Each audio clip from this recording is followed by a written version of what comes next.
बंदी छोड़ सतगुरु रामपाल जी परमेश्वर जी की जय हो। परम पिता परमात्मा सारी सृष्टि के रचनहार कुल मालिक असंख्य ब्रह्मांडों के स्वामी जगत गुरु तीनों लोकों में प्रवेश करके सबका धारण पोषण करने वाले राजाधिराज आत्माधार नाथों के नाथ देवों के देव महादेव सर्वेश्वर महेश्वर मृत्युंजय अजरो अमर आदि अनादि सनातनी प्रभु जगत पिता जगदीश्वर श्री श्री 1008 की उपाधि के वास्तविक अधिकारी अकाल मूर्त शब्द स्वरूपी राम वासुदेव सर्वगतम ब्रह्म परम पूज्य प्रथम पूज्य परम संत परम पुरुष परम धनी परम दयालु सत्य कबीर हक्का कबीर अल्लाहु कबीर अल्लाहु अकबर बाखबर अल्लाह ताला जगत के तारणहार जगत के मुक्तिदाता जगत के जगन्नाथ हारे के सहारे हिंदुओं के राम मुसलमानों के अल्लाह सिखों के वाहिगुरु ईसाइयों के मसीह दया के सागर दयानिधि करुणा के सागर करुणानिधि स्वयंभू परिभू संकट मोचन कष्ट हरण मंगल करण दुख भंजन अविगत कबीर निर्विकार निर्विषम परमात्मा अलय अलेख सतगुरु आदि अनादि सतगुरु असली मर्यादा पुरुषोत्तम असली राम असली कृष्ण असली घनश्याम असली मुरारी राजाओं के राजा महाराजाओं के महाराजा शहंशाहों के शहंशाह सम्राटों के सम्राट भगवानों के भगवान अल्लाहों के अल्लाह प्रभुओं के प्रभु मसीहाओं के मसीह सच्चे वाहिगुरु बाबाओं के बाबा पीरों के पीर सेठों के सेठ जगत सेठ सावड़सा सेठ सर्वगुण संपन्न अनंत कोटि कलाओं के स्वामी अनंत कोटि ब्रह्मांडों के नायक योगियों में महायोगी ध्यानियों में महाध्यानी सिद्धों में परम सिद्ध ज्ञानियों में तत्व ज्ञानी ब्रह्म ज्ञानी महाज्ञानी परम ज्ञानी सर्वश्रेष्ठ ज्ञानी विज्ञानी युवा कबीर समर्थ कबीर असमवात अमित ओजा सच्चे रहनुमा करीम अल्लाह सुभान अल्लाह दुनिया के अंतिम पैगंबर 8 सितंबर 1951 से गांव धनाना जिला सोनीपत हरियाणा भारतवर्ष की पवित्र भूमि पर प्रकट रियल कल्कि भगवान श्री नारायण साकार हरि श्री बाबा साहिब नूर अनंत परमात्मा सच्चे दरवेश सच्चे बाखबर संत श्रोमणी सतगुरु रामपाल जी परमेश्वर जी के चरण कमल में साध संगति से जुड़े हुए आप और हम सभी सत्सेवक भाई बहनों का अनंत कोटि दंडवत प्रणाम। सत्साई भाई और बहनों, बहुत बड़ी दया बहुत बड़ी मेहर पूज्य गुरुदेव भगवान की परमेश्वर रामपाल जी की, जिनके शुभ आशीर्वाद से विशेष आशीर्वाद से आप और हम सभी साध संगति से जुड़े हुए सत्सेवक भाई बहन हर प्रकार से मर्यादाओं में रहते हुए संघर्ष करते हुए एक साधारण सा जीवन जीते हुए मोक्ष प्राप्ति के लिए सत भक्ति मार्ग पर गुरुदेव के अमर तत्व ज्ञान को आधार बनाकर निरंतर आगे की ओर बढ़ रहे हैं। परमपिता परमेश्वर पूज्य गुरुदेव भगवान सतगुरु रामपाल जी के विशेष आशीर्वाद के बिना भाई और बहनों इस कलयुग की पिछली पीढ़ी में इस शास्त्र अनुकूल सत भक्ति पर एक कदम भी मर्यादाओं के साथ आगे नहीं बढ़ा जा सकता। यदि गुरुदेव भगवान की विशेष रजा हम आत्माओं पर ना हो तो, अन्यथा आप जी देख ही रहे हो आए दिन सोशल मीडिया पर खुद सतगुरु रामपाल जी के वो 90% फॉलोवर जो वर्तमान में सतलोक आश्रमों से जुड़े हुए हैं, देखा देखी की भक्ति कर रहे हैं, भेड़ चाल में चल रहे हैं, उनका कोई स्टैंड नहीं है, कोई उनकी मर्यादा नहीं है। एक भी ऐसा गुरु वचन नहीं उन्होंने जिसकी धज्जियां ना उड़ाई हों। और साध संगति के माध्यम से हजारों की संख्या में वीडियो बनाए जा चुके हैं, उन भाई बहनों तक मैसेज भी पहुंच रहे हैं, वो देख भी रहे हैं समझ भी रहे हैं, उसके बावजूद भी वो सत्य का साथ देने से घबरा रहे हैं और ना ही खुद सत्य रास्ते पर चल पा रहे हैं। तो भाई और बहनों, भले ही वो आत्माएं सतगुरु की शरण में आ गई, उनके कोई पुरबले भाग थे, लेकिन उनके संस्कार अभी कमज़ोर हैं। जो वो आत्माएं सत्य पर नहीं चल पा रही हैं, भीड़ का हिस्सा बनी हुई हैं। और दूसरी तरफ साध संगति से जुड़े हुए भाई बहन हैं, किस कदर वर्तमान समय में भक्ति मार्ग पर अपनी मर्यादा बचाने के लिए फूंक फूंक के कदम रख रहे हैं, फूंक फूंक के। इतना भय, इतना डर उन्हीं आत्माओं को होता है जिन आत्माओं को ज्ञान समझ में आ जाता है, क्योंकि भय बिना भक्ति नहीं होती। और भय उत्पन्न होता है सतगुरु के ज्ञान से, तत्व ज्ञान से। और ये ज्ञान, तत्व ज्ञान उन्हीं आत्माओं के हृदय में समाता है जो सतगुरु प्रेमी आत्माएं होती हैं, जो मोक्ष की अधिकारी आत्माएं होती हैं। आजकल आप जी देख रहे हैं सोशल मीडिया पर देश दुनिया में किस कदर काल और प्रकृति अपना कहर ढा रहे हैं, किस कदर तांडव मचा हुआ है। ये विनाश की शुरुआत धीरे धीरे हो रही है। कुछ ही दिन पहले आपने पंजाब में देखा, पंजाब के अंदर क्या हालात हुए।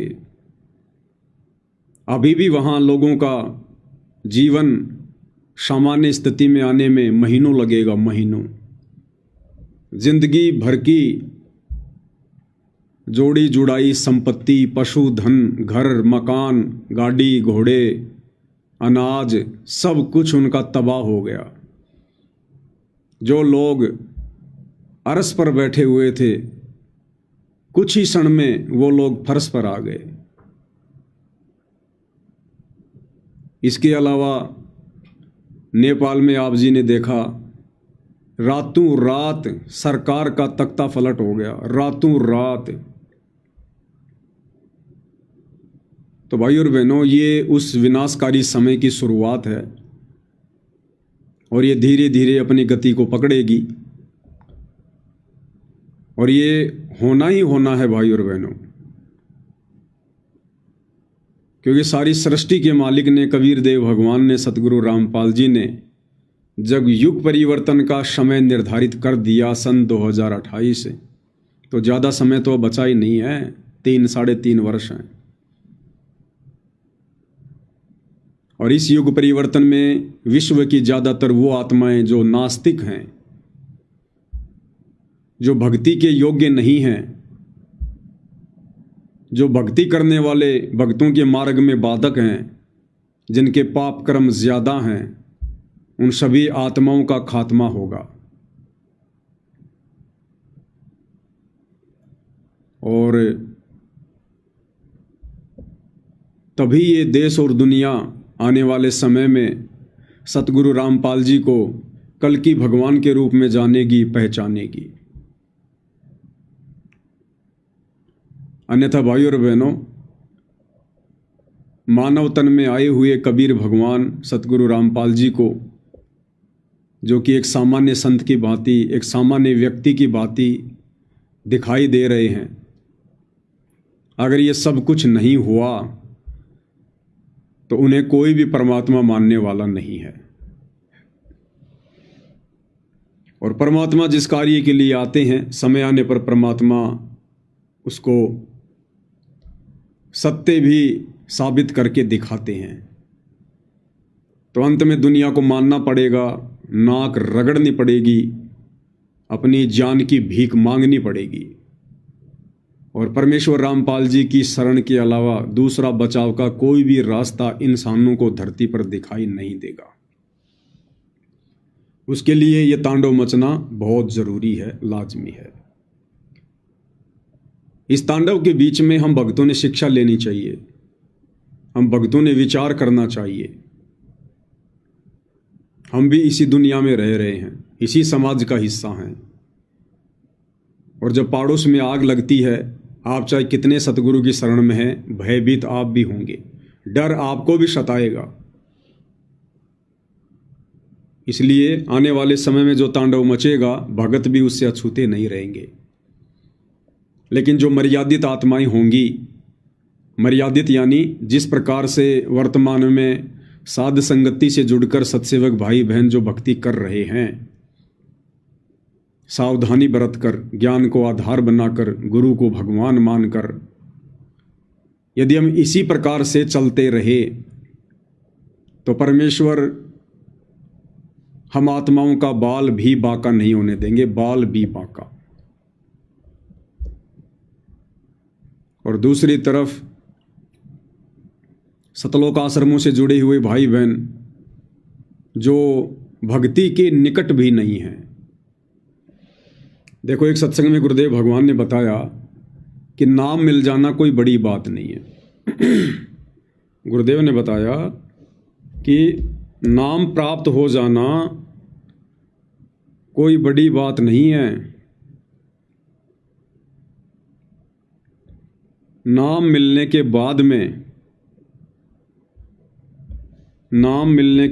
में उस नाम के ऊपर चलना, मर्यादाओं में रहकर उस नाम की इज्जत रखना। नाम यानी शब्द, और शब्द यानी सतगुरु। अपने सतगुरु की इज्जत रखना, उस शब्द को मर्यादा में रह के सुमरण करना, जाप करना, ये सबसे बड़ी बात है। नाम तो किसी को भी मिल जाएगा, कोई बड़ी बात नहीं है। इस नाम की कोई फीस नहीं है, कोई योग्यता नहीं है। मालिक को पता है ये कितनी क्या मर्यादा निभा सकते हैं। और नाम तो परमेश्वर सहज में दे देते हैं। नाम लेने के बाद फिर धीरे धीरे उसे ज्ञान होता है, फिर वो नाम के ऊपर चलना सीखता है। तो नाम मिल जाना कोई बड़ी बात नहीं बताई गुरुदेव भगवान ने। उन्हीं के मुख कमल से सुनते हैं। इसलिए 3 मंत्र के जाप का विधान है। पहला जाप ओम है, एक मंत्र उसमें ओम है, दूसरा तत् मिलकर के ये सतनाम बनता है। इसी को अजप्पा जाप भी कहते हैं, जो श्वासों से सिमरण होता है। ये शब्द तत् मंत्र जो है गुप्त है, ये सांकेतिक है, और सत मंत्र भी सांकेतिक है। ये 2 मंत्र देने का किसी को अधिकार नहीं है। ओम नाम का जाप भी पूरे संत, पूरे ऋषि ही को अधिकार होता है। वो पूर्व परम, वो यहाँ का परम शक्ति होता है। क्या कह रहे हैं परमात्मा? एक छोटा सा पॉइंट और आ गया बीच में गुरुदेव भगवान की महिमा में। क्या कह रहे हैं गुरुदेव कि ओम नाम भी, ये जो ओम नाम है जो ब्रह्म का, ये भी कोई सामान्य संत, सामान्य व्यक्ति नहीं दे सकता है। इस ओम नाम का जाप देने का अधिकारी भी कौन होगा? जो यहाँ की परम शक्ति होगा। यहाँ की परम शक्ति, 21 ब्रह्मांड की परम शक्ति। तो भाई और बहनों, आज ओम नाम का जाप देने के अधिकारी इस पृथ्वी पर कौन है? आप और हमें तो भली भांति पता है, परमेश्वर रामपाल जी हैं। इनके अलावा तो कोई नाम देने का अधिकारी है ही नहीं संसार में। ये जितने भी आचार्य, शंकराचार्य, संत, महंत, ये सब केवल अपने जीवन को नरक के रास्ते पर लेके जा रहे हैं और अपने फॉलोअर के जीवन को नरक के रास्ते पर लेके जा रहे हैं। इन्हें अधिकार है ही नहीं किसी को दीक्षा देने का। ओम नाम की दीक्षा देने का अधिकारी भी वही है जो यहाँ की परम शक्ति हो। तो आज पूरे विश्व में ओम नाम देने के अधिकारी भी सतगुरु रामपाल जी हैं। तो यहाँ की परम शक्ति कौन हुई? सतगुरु रामपाल जी। अब आप कहोगे 21 ब्रह्मांड की परम शक्ति तो भाई काल है, ब्रह्म है, फिर सतगुरु रामपाल जी कैसे? ये ओम नाम कोई ब्रह्म ने पैदा थोड़ी किया है कि भाई मेरा ओम नाम है, तुम इसका जाप करो। ये ओम नाम उसको दिया किसने? असल में ओमकार कौन है? सबसे बड़ा ओम कौन है? ओमकार कौन है? आप और हम सभी भगत भाई बहन दोपहर के समय परमेश्वर की असुर निकंदन रमेणी करते हैं। और रमेणी में मंगलाचरण के बाद में सबसे पहली लाइन क्या आती है? सत्य पुरुष समरथ ओंकारा। सत्य पुरुष समरथ ओंकारा, और सबसे बड़ा ओम भी कबीर भगवान है, सत्य पुरुष है, अदली पुरुष कबीर हमारा। इस ब्रह्म को, काल को, ज्योति निरंजन को ओम नाम किसने दिया? कबीर भगवान सतगुरु रामपाल जी ने दिया। इसलिए गुरुदेव भगवान कह रहे कि ओम नाम देने का अधिकारी भी यहाँ की परम शक्ति है, कोई ओम नाम नहीं दे सकता। ये सत्य पुरुष समरथ ओंकारा, अदली पुरुष कबीर हमारा। तो क्या कह रहे हैं गुरुदेव कि ओम नाम देने का अधिकारी भी यहाँ की परम शक्ति होती है, अर्थात सतगुरु रामपाल जी ही परम शक्ति हैं तीनों लोकों में। ये तो केवल इनके नौकर हैं। 21 ब्रह्मांड का स्वामी काल एक नौकर बैठा रखा गुरुदेव भगवान ने यहाँ। 7 संख ब्रह्मांड का स्वामी अक्षर पुरुष एक नौकर बैठा रखा गुरुदेव ने। इसी असुर निकंदन रमणी में गुरुदेव भगवान क्या कहते हैं? परमात्मा कहते हैं कि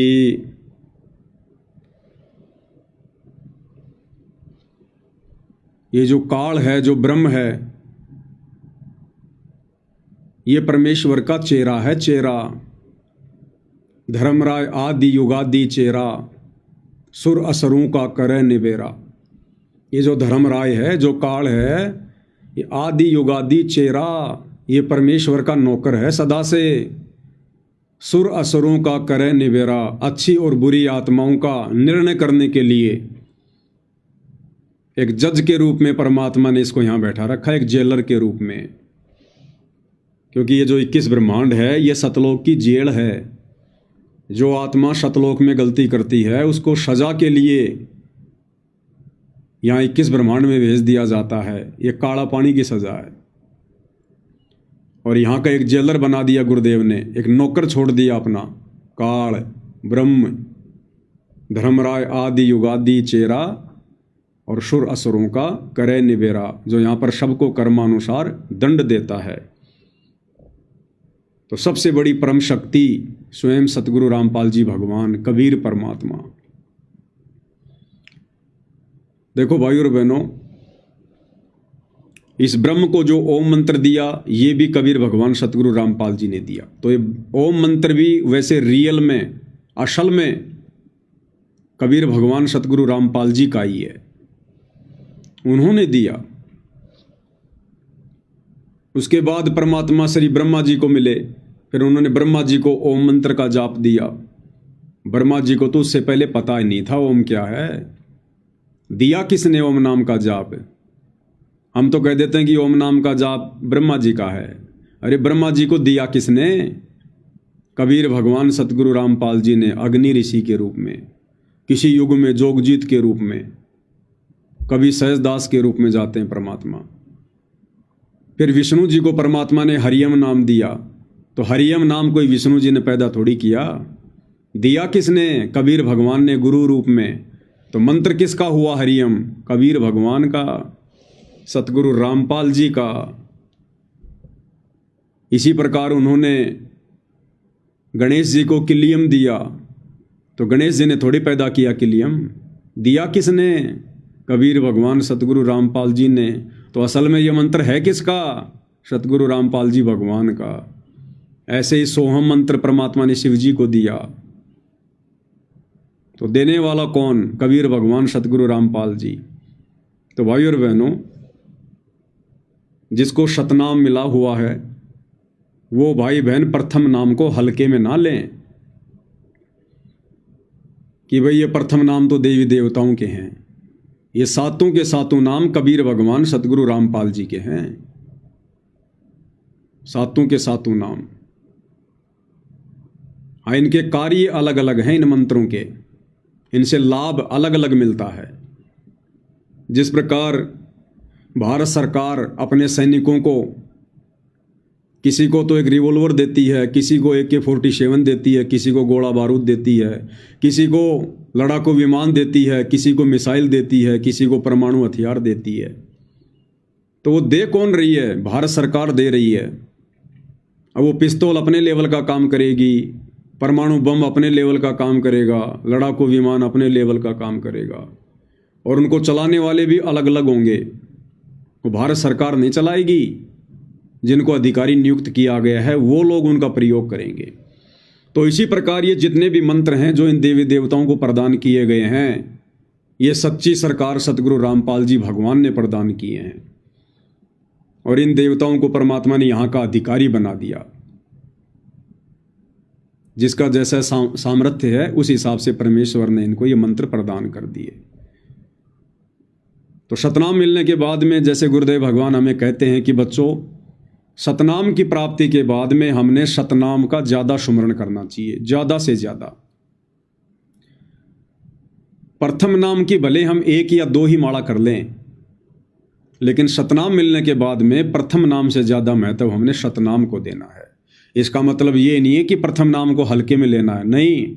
भले ही हम 1 ही माला करें प्रथम नाम के सतनाम मिलने के बाद में, लेकिन वो 1 माला भी बड़ी श्रद्धा से, जो विधि गुरुदेव ने बताई है, सुरती नृत्य और मन के साथ में, ये सोचकर कि ये मंत्र वास्तव में मेरे परमात्मा के हैं, मेरे गुरुदेव भगवान के हैं। इन मंत्रों का सुमरण भी मेरे गुरुदेव भगवान का सुमरण है, मेरे परमात्मा का सुमरण है। अगर मेरे परमात्मा, मेरे गुरुदेव भगवान ये मंत्र इन देवी देवताओं को प्रदान ना करते, इनके ऊपर दया ना करते, तो ये देवी देवता कहाँ से हमारे को लाभ देते। जड़ अगर पूरे पेड़ को पोषण ना देती तो टहनियाँ कहाँ से होती, टहनियाँ नहीं होती तो फिर फल किसके लगते। तो मैन कौन हुआ? जड़, जो प्रोक्ष है, गुप्त है, जड़ से खाद लेकर पानी लेकर पूरा पेड़ अपना विकास कर पाया है। तो इसी प्रकार हमने प्रथम मंत्र को भी विशेष श्रद्धा के साथ में, और प्रथम मंत्र तो वैसे भी विशेष श्रद्धा के साथ में जाप करने योग्य है, क्योंकि 7 मंत्रों में जो सबसे पहला मंत्र है, जो गुरुदेव भगवान ने ज्ञान गंगा पुस्तक में सार्वजनिक किया हुआ है, सत सुकृत अविगत कबीर, ये परमेश्वर की पूजा का मंत्र है। यानी यही तो है सार नाम, यही तो है सार शब्द, सब कुछ यही है जो परमात्मा हमें शुरू में दे देते हैं। भाई परमात्मा एक है, उनका मंत्र भी एक ही है, और गुरुदेव ने स्पष्ट कर ही दिया है। वैसे जब जब भूल पड़े पुस्तक में और गरीबदास जी की वाणियों में तो खुल के परमात्मा ने कह दिया कि यो सार शब्द सतगुरु कबीर है, यो सार शब्द सतगुरु कबीर है। तो सतगुरु कबीर कौन है बताओ? आज हमारे गुरुदेव भगवान ही तो हैं सतगुरु कबीर। और कबीर उनके शरीर का नाम थोड़ी है, कबीर उनके शरीर का नाम नहीं है। शरीर तो आप और हमारे हैं, परमात्मा का शरीर थोड़ी है। आप और हमारी तरह हाड़ मांस का शरीर थोड़ी है। जो उनके शरीर का नाम होगा कबीर। कबीर उनकी मुक्ति का नाम है, मोक्ष मंत्र है, ये सार शब्द है। ये कबीर यानी गुरुदेव भगवान सतगुरु रामपाल जी। जैसे गुरुदेव सत्संग में कहते हैं कि इस कबीर नाम को यदि आपने वैसे भी स्वाभाविक भी कभी जाप कर लिया तो भी आप पुण्य के भागी बनते हैं। इस कबीर नाम को यदि आपने वैसे भी जाप कर लिया, मुंह से बोल दिया, तो भी हमारे पुण्य बनते हैं, पुण्य। जैसे कि बर्फ को यदि हमने गलती से हाथ लगा दिया वो ठंडक ही देगी, अग्नि में यदि हमने गलती से हाथ डाल दिया वो जलाएगी। इसी प्रकार कबीर परमेश्वर के मोक्ष मंत्र, कबीर का ये गुण है, स्वभाव है। यदि वैसे भी कोई इस मंत्र का जाप कर लेगा तो भी वो पुण्य का भागी बनेगा। चाहे किसी ने अपने बेटे का नाम रखा है कबीर, भले वो उसको अपने बेटे के रूप में पुकार रहा है, ए कबीर, कहाँ रे कबीर, कबीर कहाँ गया, तो भी उस नाम का जाप करने से वो पुण्य का भागी बन रहा है, अनजाने में भी।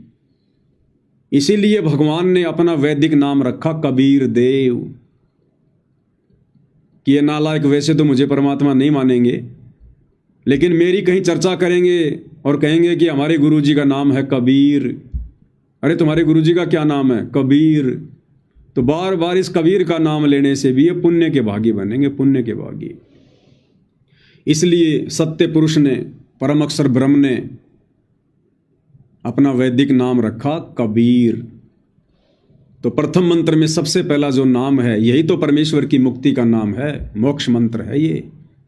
ज्ञान गंगा पुस्तक में परमात्मा ने साफ साफ लिखा हुआ है कि सत सुकृत अविगत कबीर, ये परमात्मा की पूजा का मंत्र है। पूजा, ये पूजा है परमात्मा की। तो प्रथम नाम को हमने हल्के में नहीं लेना चाहिए, विशेष श्रद्धा के साथ में हम भगत भाई बहनों ने अपने गुरुदेव की आदेश की पालना करते हुए इसको सुमरण करना चाहिए। और शतनाम मिलने के बाद में फिर हमने शतनाम को ज़्यादा महत्व देना है। ज़्यादा महत्व देने का मतलब सुमरण ज़्यादा करना है। इम्पोर्टेंस तो दोनों की बराबर है, लेकिन फिर हमने सुमरण ज़्यादा शतनाम का करना है, क्योंकि सतनाम के जाप से फिर हमारे कुछ विशेष जो पाप कर्म है वो कटने शुरू हो जाते हैं। तो परमात्मा यहाँ क्या कह रहे हैं कि ये ओम मंत्र देने का अधिकारी भी यहाँ की परम शक्ति है, परम शक्ति। तो देख लो आज वर्तमान में ओम नाम का जाप कौन दे रहा है। तो हमारे गुरुदेव भगवान कौन हुए? भाई और बहनों, प्रमाण ही प्रमाण हैं, सबूत ही सबूत हैं, लेकिन हैं सारे संकेतों में, हैं सारे संकेतों में। इसलिए गुरुदेव भगवान कहते हैं, सब सुमरे अपने अनुमाना तो गति लखी न जाए, और कहे कबीर कृपया कर जन पर ज्यों की त्यों समझाए। अपने अपने हिसाब से ज्ञानी बनेंगे तो कुछ नहीं समझ पाएंगे। जिस पर गुरुदेव भगवान रजा करेंगे वही आत्मा समझ सकती है, समझा सकती है। तो क्या कह रहे हैं गुरुदेव? ओम नाम का जाप देने का अधिकारी कौन है? पूरे ऋषि ही को अधिकार होता है।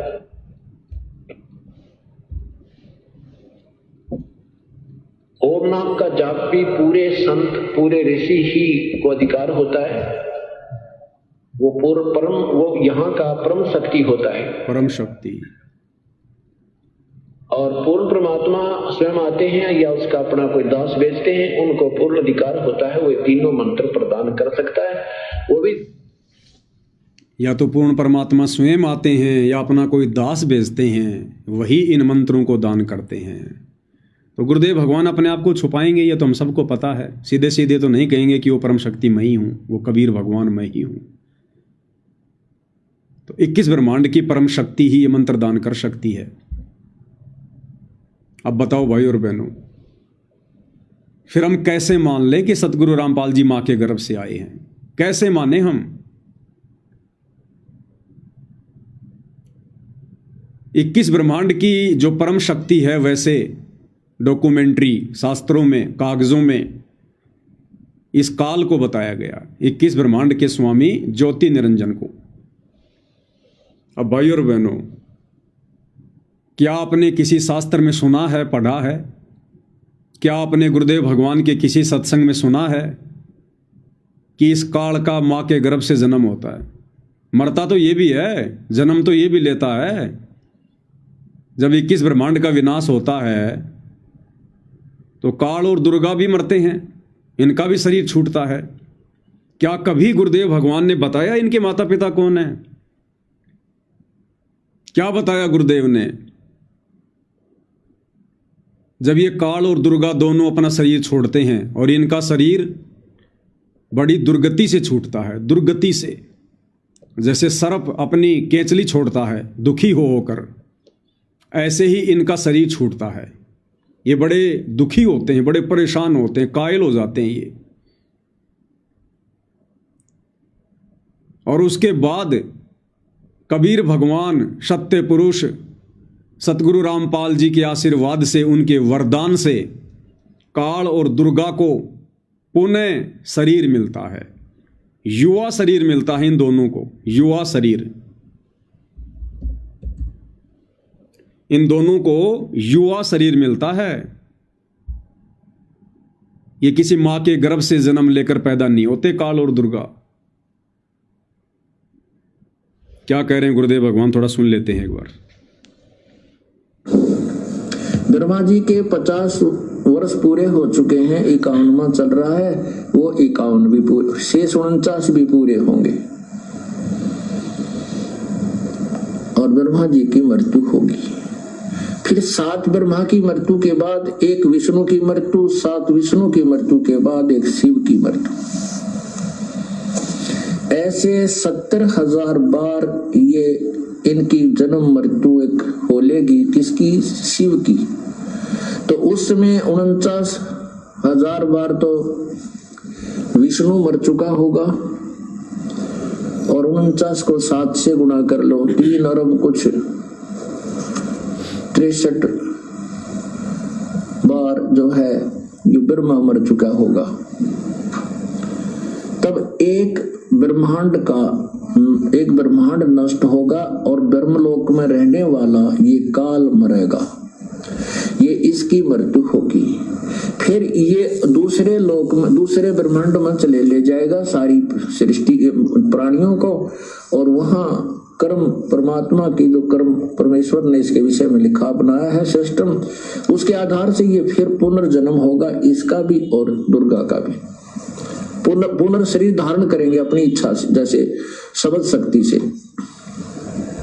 कैसे शब्द धारण करेंगे ये दोनों? परमात्मा ने एक वरदान दे रखा है इनको, ये पुनः अपनी इच्छा से शब्द शक्ति से शरीर धारण करते हैं दोनों। काल और दुर्गा बार बार मरते हैं, लेकिन किसी मां के गर्भ से जन्म लेकर उत्पन्न नहीं होते।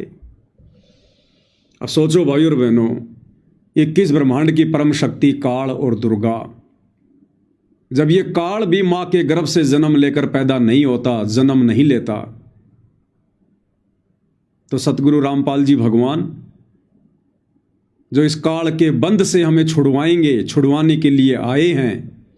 अरे काल के बंध से कौन छुड़वा सकता है? जो काल से बड़ा होगा, जो काल से परम शक्ति होगी, काल से सर्वश्रेष्ठ जो शक्ति होगी, वही तो हमें काल के जाल से मुक्त करवाएगा।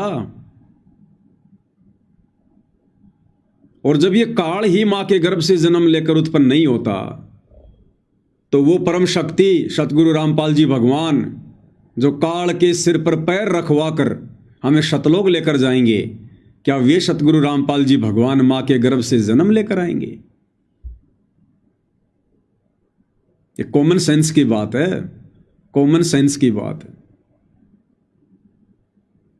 इससे भी हमारा विश्वास दृढ़ होना चाहिए कि गुरुदेव भगवान भले अपने आप को छुपाकर कुछ भी कहें कि मेरा तो जन्म हुआ है, मेरा किसान परिवार में जन्म हुआ है, मेरी माता जी का नाम इंद्रो देवी है, मेरे पिताजी का नाम नंदराम है, वे चाहे कुछ भी कहें, जो मर्जी कहें,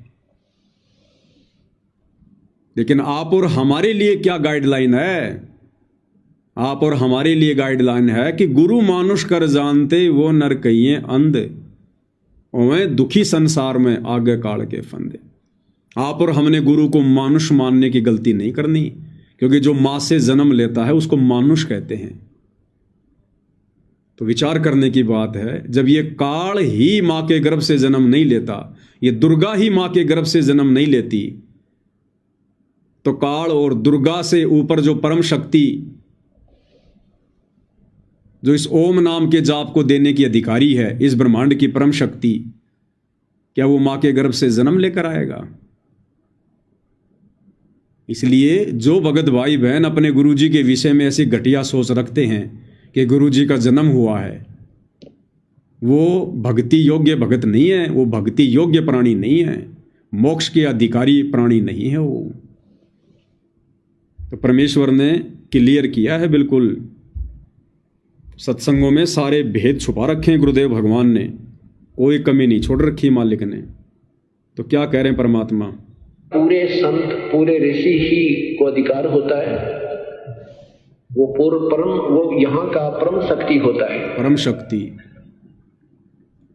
और पूर्ण परमात्मा स्वयं आते हैं या उसका अपना कोई दास भेजते हैं, उनको पूर्ण अधिकार होता है, वो तीनों मंत्र प्रदान कर सकता है, वो भी जिसको आदेश प्रभु का हो। अन्य के द्वारा ये 3 मंत्र भी अगर कोई प्राप्त करता है तो भी वो पार नहीं हो सकता।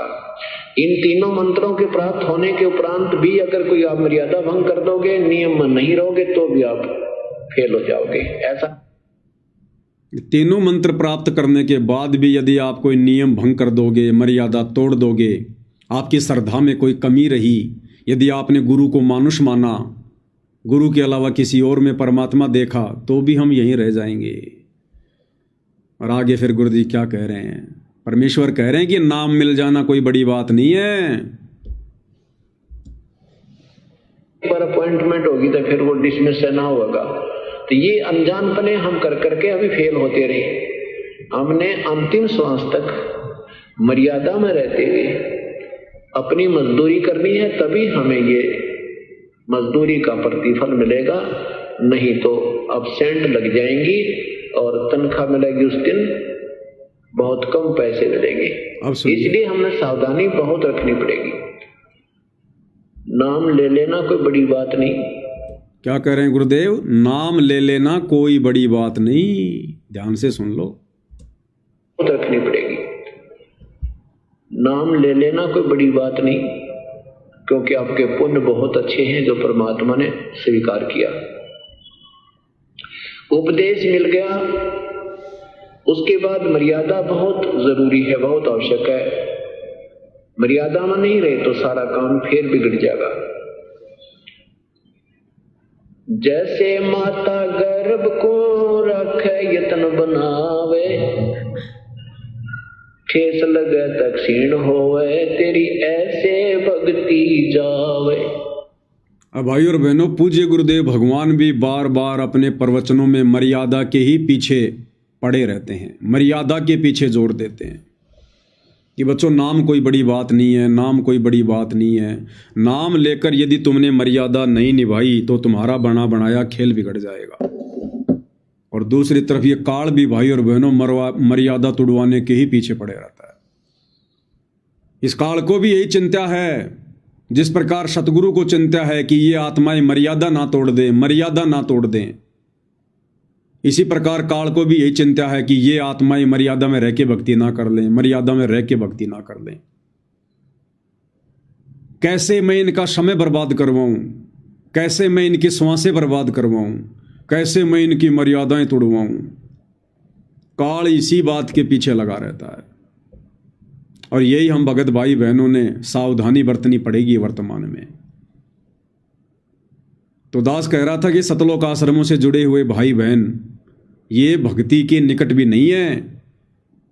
भले इन्होंने नाम दीक्षा ले रखी है, सार नाम भी ले रखा है, शतनाम भी ले रखा है, लेकिन अभी गुरुदेव भगवान ने क्या बताया कि नाम ले लेना कोई बड़ी बात नहीं है।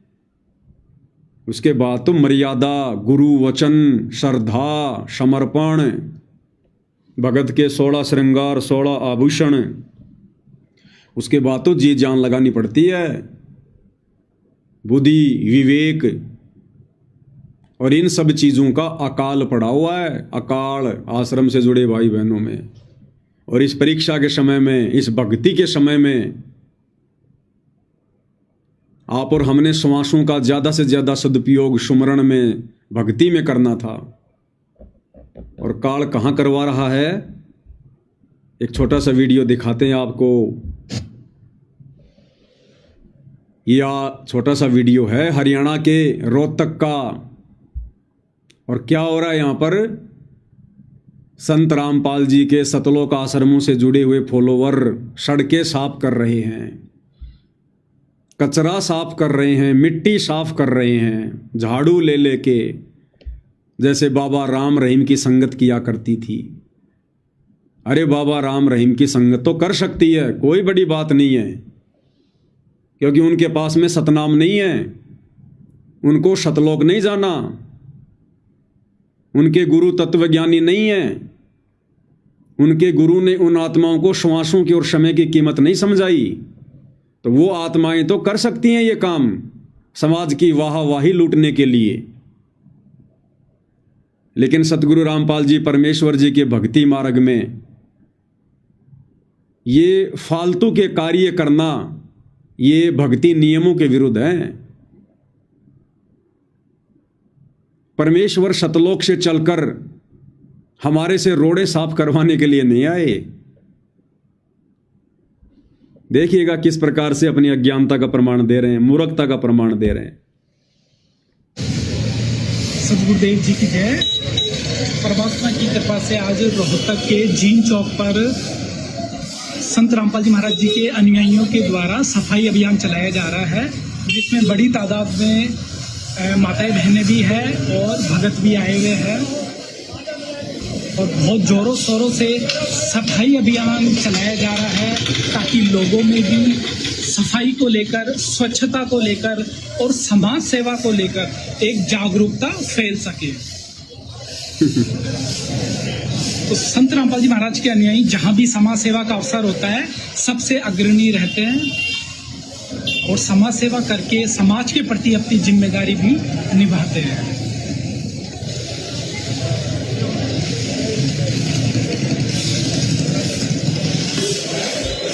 बताओ, ये लोग इसलिए झाड़ू लगा रहे हैं रोडों पर, इसलिए साफ सफाई कर रहे हैं, मिट्टी फांक रहे हैं कि लोग साफ सफाई के प्रति जागरूक हो सकें। अरे लोगों को भक्ति के प्रति जागरूक करो, आत्म कल्याण के लिए जागरूक करो। ये मिट्टी तो एक दिन बाद में फिर रोड पर जमा हो जाएगी,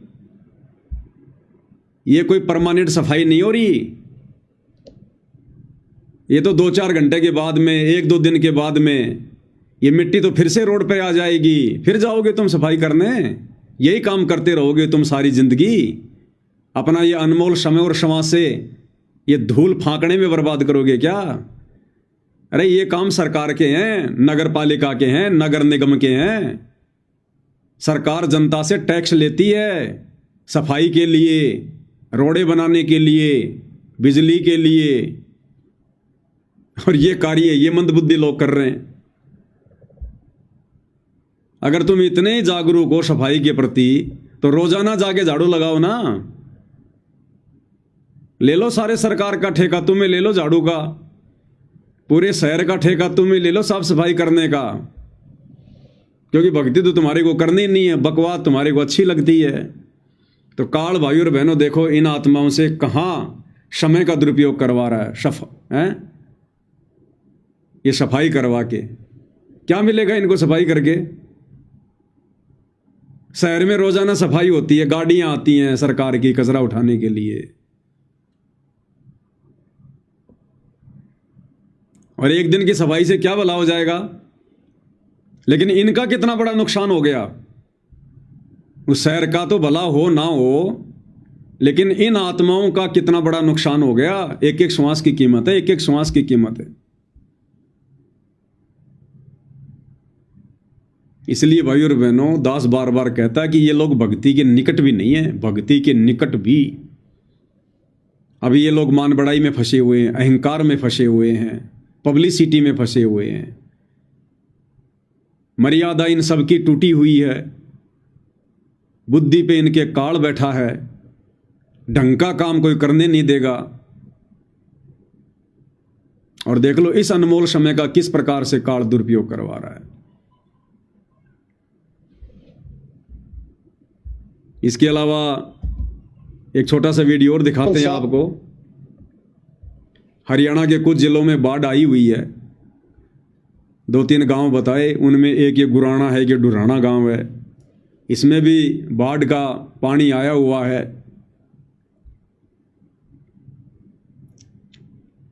काल भाई और बहनों ऐसी प्रेरणा करेगा, ऐसी प्रेरणा करेगा। इस गांव के सरपंच ने, जिस गांव में ये गुराना गांव है, डुराना गांव है हिसार में, इसमें पानी भरा हुआ है, और इस गांव के सरपंच ने ये लोग कह रहे हैं कि गांव के सरपंच ने वैसे ही मजाक मजाक में कह दिया बाबा रामपाल के भक्तों को, वैसे ही मजाक में कह रहे ये एक आधा मकान तो कोई भी बना सकता है, जो तुम ये मकान बना रहे हो ना, ये अन्नपूर्णा अन्नपूर्णा, अरे एक आध मकान तो कोई भी बना सकता है, तुम्हारे को जब माने जब हमारे गांव का पानी निकाल दो। देखो काल ने कहां आग लगाई। काल भाई और बहनों ऐसे सूक्ष्म चाल चलता है। इस गांव के सरपंच ने मजाक मजाक में कह दिया कि एक आधा मकान तो कोई भी बना दे, ये बड़ी बात है, ये तो बाबा राम रहीम ने भी बहुत बनाए, मारे गांव का बाढ़ का पानी बाहर निकालो तब जाने। बस इतना ही कहना था। और ये शतलोक आश्रम वाले पहुंच गए वहां पर उस गांव में, बोले जी क्या समस्या है आपकी? उन्होंने कह दिया गांव में पानी भरा है, फसलें बर्बाद होंगी, निकालो इस पानी को। तो ये क्या कह रहा है कि मात्र 1.5 घंटे के अंदर, मात्र 1.5 घंटे में सरपंच जी ने मजाक किया था और मात्र 1.5 घंटे में हमारी प्रार्थना का जवाब आ गया। इन लोगों ने कहा जी हम हमारे गुरुजी से प्रार्थना लगाएंगे, और 1.5 घंटे के अंदर इन लोगों ने जवाब दे दिया कि हमारे गुरुजी का आदेश आ गया कि उस गांव की मदद करो, उस गांव का सारा पानी बाहर निकालो। मात्र 1.5 घंटे के अंदर। और भगत समाज के ज्योति पाठ और दान का 50 लाख रुपया पाइप में और मोटर खरीद कर इस गांव को देने में बर्बाद कर दिया इन आश्रम वालों ने। बर्बाद, इसको बर्बाद ही कहेंगे हम भक्ति मार्ग के हिसाब से। इस गांव के हिसाब से तो बहुत बढ़िया काम हो गया, परंतु भक्ति मार्ग के हिसाब से अगर देखा जाए तो जो पैसा बेचारे भक्तों ने अपनी आत्मा के कल्याण के लिए, अपने यज्ञ संपूर्ण करवाने के लिए ज्योति के नाम पर दिया था, पाठ के नाम पर दिया था, तो ज्योति के पैसे की ज्योत जलनी चाहिए, पाठ के पैसे का पाठ होना चाहिए। और यहां वो भक्तों का पैसा कहां बर्बाद कर दिया इन्होंने? इस गांव के लिए 50 लाख रुपए की मोटर और पाइप खरीद कर देने के लिए। क्या कह रहे हैं भाई साहब, सुनिएगा कि हम लोगों ने तो मजाक मजाक में कहा था और इन्होंने तो 1.5 घंटे में बोले जी यो काम हम कराएंगे, अब सारा का सारा तुम्हारा। क्या कह रहा है? साहब ने एक हंसी मजाक के तरीके से ये बात कही होगी शायद। ये कह रहा, ये सरपंच प्रतिनिधि है वहां का, और ये कह रहा कि सरपंच साहब ने एक हंसी मजाक के हिसाब से बात कही थी और इन्होंने तो सीरियस ले लिया उस बात को। सरपंच साहब ने एक हंसी मजाक के तरीके से ये बात कही होगी शायद कि भाई एक मकान तो कोई भी बना दे, मेरा तो गांव बाढ़ से पीड़ित है, आप गांव का पानी उतारो।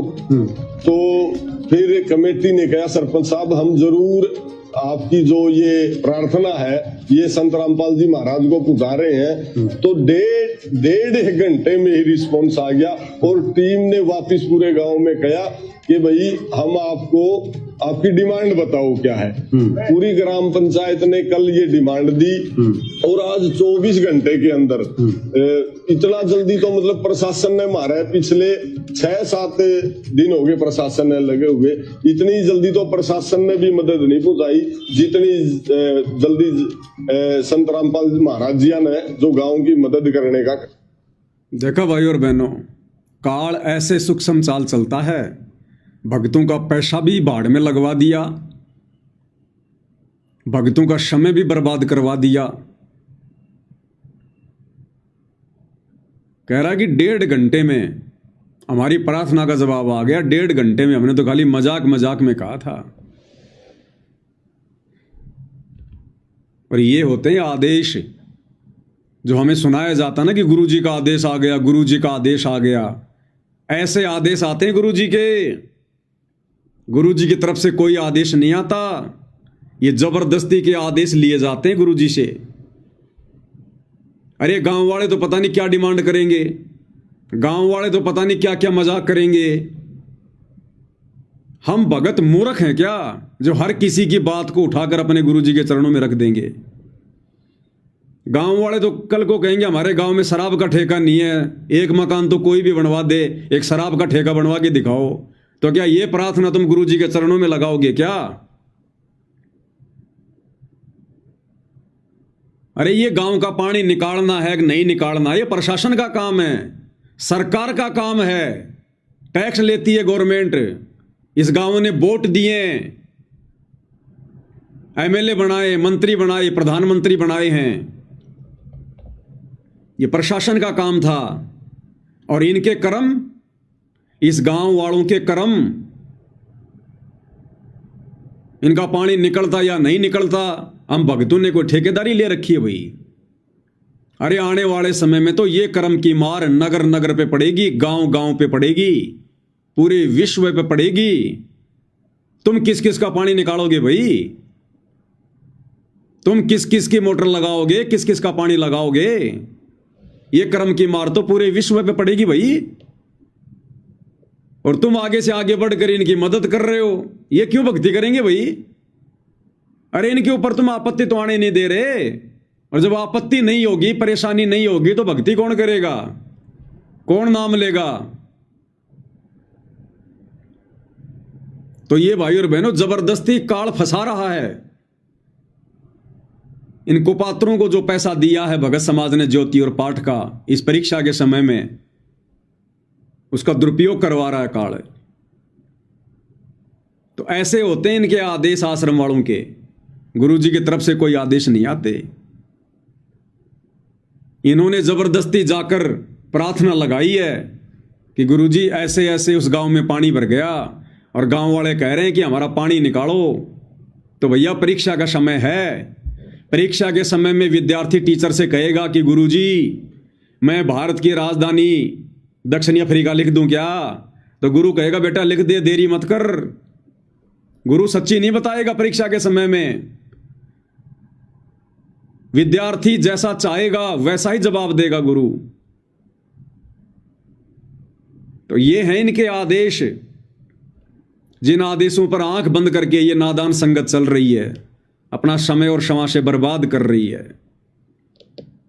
और दूसरा विचारणीय विषय भाई और बहनों, दूसरा विचारणीय विषय, अगर तुम्हारी आंखें खुल जाएं तो बेचारा दुखी भगत समाज जब अपनी प्रार्थना लगाता है तो क्या कहा जाता है? भगत जी आपकी प्रार्थना का जवाब 3 दिन बाद आएगा, 2 दिन बाद आएगा, 24 घंटे बाद फोन करना, फलानी तारीख को फोन करना। जो बेचारा भगत समाज भक्ति कर रहा है, इन आश्रम वालों को बकवाद करने के लिए धन दे रहा है, उन बेचारे भक्तों की प्रार्थना का जवाब तो 3 दिन में, सप्ताह भर में। और ये गांव वाले निगुरे भक्तिहीन प्राणी, इनकी प्रार्थना का जवाब मात्र 1.5 घंटे में, इनकी प्रार्थना का जवाब केवल 1.5 घंटे में, और साथ में समाधान भी तुरंत समाधान। 50 लाख रुपए के पाइप और मोटर लेकर पहुंच गए तुरंत। और भक्तों की प्रार्थना का जवाब 3 दिन में, और समाधान क्या बताया जाता है? गुरु जी का आदेश है पाठ करवा दे 25,000 का, ज्योति करवा दे 2500 रुपए की। भक्तों के साथ में तो ये धोखाधड़ी। और ये जगत वाले भक्तिहीन प्राणी, जिनके पास भक्ति का टपका भी नहीं है,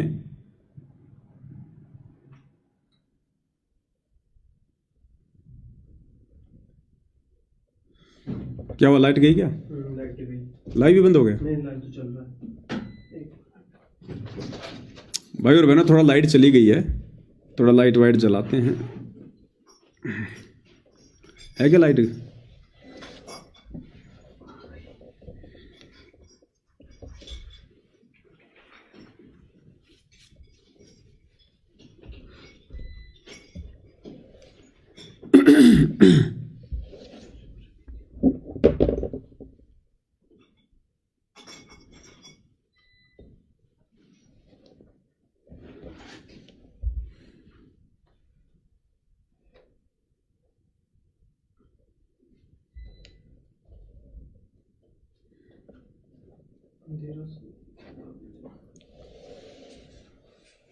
कोई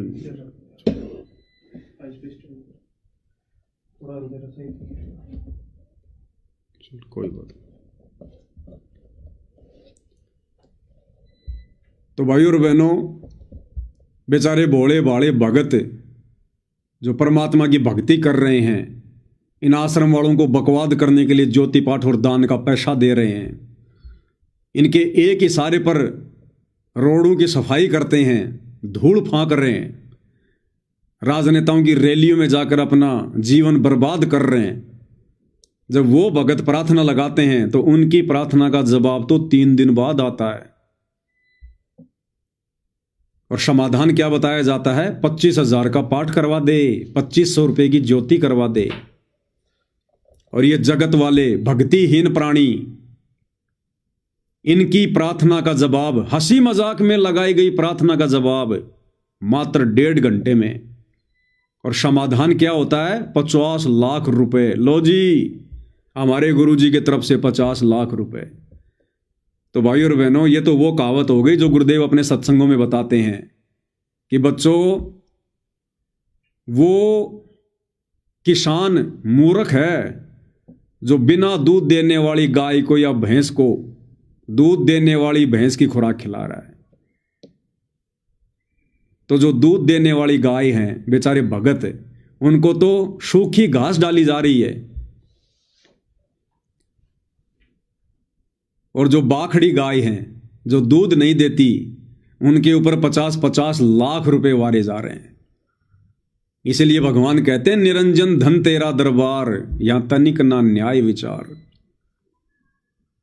निरंजन धन तेरा दरबार, यहां तनिक ना न्याय विचार। ये भगत समाज ने विचार करना पड़ेगा।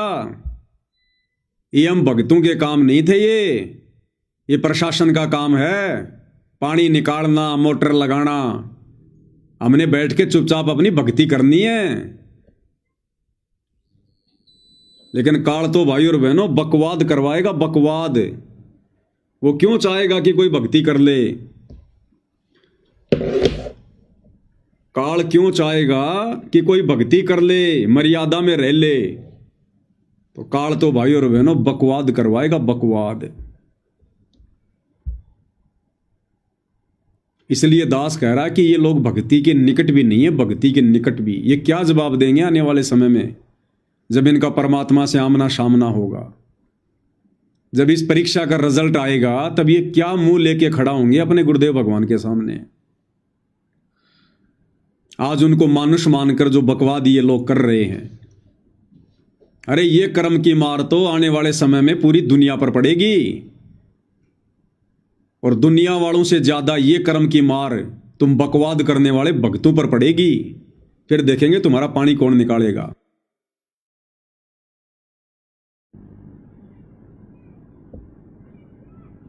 तो कल को जब गुरुदेव भगवान आएंगे, क्या मुंह लेकर खड़े होंगे ये लोग? क्या जवाब देंगे ये लोग? आज उनको मानुष मानकर बकवाद कर रहे हैं। इनको डर नहीं है कि हमें भगवान देख भी रहा है, हमारी बकवादों को भगवान देख रहा है। हम बार बार जगत वाले लोगों की व्यर्थ की प्रार्थनाएं ले जाकर परमात्मा के सामने रख देते हैं। इस परीक्षा के समय में वो परमात्मा हमारे पीछे से अपने माथे में 3 थप्पियां मारता होगा कि मैंने किन गधों को गीता जी का ज्ञान दे दिया। ये गीता ज्ञान, ये तत्व ज्ञान अगर मैं किसी गधे को देता तो 30 साल में तो वो भी बैकुंठ जाने को तैयार हो जाता, और ये तो नरक की तैयारी कर रहे हैं, नरक की तैयारी। तो आज इनको डर नहीं है भाई और बहनों, जरा भी, बिल्कुल भी, कि कर को उस परमात्मा से आमना सामना भी होगा। फिर क्या जवाब देंगे? इस धरती पर तो कितनी बकवाद कर लो, जब त्रिकुटी पर जाओगे यही बाप मिलेगा, यही परमात्मा, यही सतगुरु। वहां क्या जवाब दोगे? वहां तुम्हारी बकवाद नहीं चलेगी। त्रिकुटी पर जाकर यह परमात्मा किसी का जीजा, साड़ा, फूफा, मामा, पिता, पति नहीं रहता। यहां तो तुम इसको मानुष मान के अपनी रिश्तेदारियों में बांध के कुछ भी कर लो। जब त्रिकुटी पर जाओगे ना, तो त्रिकुटी पर ये नहीं सुनेगा तुम्हारी, वहां से सीधे रिजेक्ट हो जाओगे, सीधे रिजेक्ट। और ये काल हमें यहां पर बांध रहा है। ये दोगला आचरण, भक्तों को 25,000 का पाठ और 3 दिन में प्रार्थना का जवाब, और जगत वालों की प्रार्थना का जवाब 1.5 घंटे में, और 50 लाख रुपए की मदद। इसलिए भाई और बहनों, अपने एक शब्द में पूज्य गुरुदेव भगवान ने हमें चेताया है, हमें बताया है। गुरुदेव भगवान ने बताया कि एक बार मीराबाई जब नगरी को छोड़कर भक्ति के लिए वृंदावन चली गई थी, तो साधु संतों के साथ में रहने लगी, वहीं सोने लगी। हालांकि देख रेख उसकी परमात्मा कर रहे थे, अपनी आत्माओं के साथ परमात्मा रहते हैं, भले हमें ना दिखाई दे। तो मीराबाई राजघराने से थी, राठौड़ परिवार से थी, शकल से भी सुंदर थी, युवा थी। तो जहाँ वो रह रही थी वृंदावन में, वहाँ एक निकम्मे संत की कुदृष्टि पड़ गई। रात्रि को सोते समय वो मीराबाई के साथ में बकवाद करने की कोशिश करने लगा। तो मीराबाई ने जैसे तैसे करके अपनी इज्जत बचाई और दूसरे दिन जब प्रवचन हो रहा था, वो व्यक्ति वहाँ आगे बैठा हुआ था और जब मीराबाई का नंबर आया और जब मीराबाई सत्संग करने लगी तो उस व्यक्ति ने पहचान लिया कि ये तो वही है रात वाली, और तूने तो इसके साथ में बकवाद करनी चाहिए थी और अब ये सबके सामने बताएगी और यहाँ लोग तेरी जूतों से पिटाई करेंगे। तो मीराबाई को देखते ही उस निकम्मी आत्मा ने, जो सबसे आगे बैठा हुआ था, उसने नीची गर्दन कर ली, नीची शर्मा गया, वो पानी पानी हो गया, पसीना आ गया। तो मीराबाई उसको क्या कहने लगी, सत्संग में तू शर्मावे तेरे माड़े भाग से भाई रे, जहां ब्रह्मा विष्णु महेश देखे थे तनकती शर्म ना आई रे। सत्संग में तू शर्मावे तेरे माड़े भाग से भाई रे, जहां ब्रह्मा विष्णु महेश देखे थे तनकती शर्म ना आई रे। ठीक इसी प्रकार भाई और बहनों, जब कल गुरुदेव भगवान के आगे इन सतलोक आश्रम वालों का आमना सामना होगा, जब परमात्मा सवाल जवाब करेगा, या त्रिकुटी पर जब सतगुरुदेव भगवान से आमना सामना होगा, सवाल जवाब होंगे, तब ये क्या जवाब देंगे? ये भी उस निकम्मी आत्मा की तरह शर्माएंगे, पसीने पसीने हो जाएंगे कि जिस समय तुम बकवाद कर रहे थे तब तुम्हारे को शर्म क्यों नहीं आ रही थी? ये कौन से भक्ति कार्य थे? परमात्मा कहेगा, जब मैं नीचे ज्ञान दे रहा था, सतगुरु बन के गया था। देखना भाई, फिर से गई लाइट।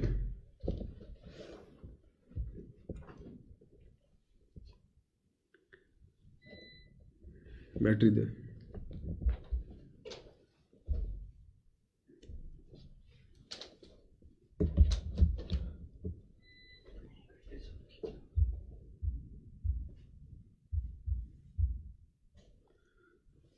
तो जब हम कल को त्रिकुटी पर जाएंगे तब यही सतगुरुदेव भगवान मिलेंगे और वहां सवाल जवाब करेंगे।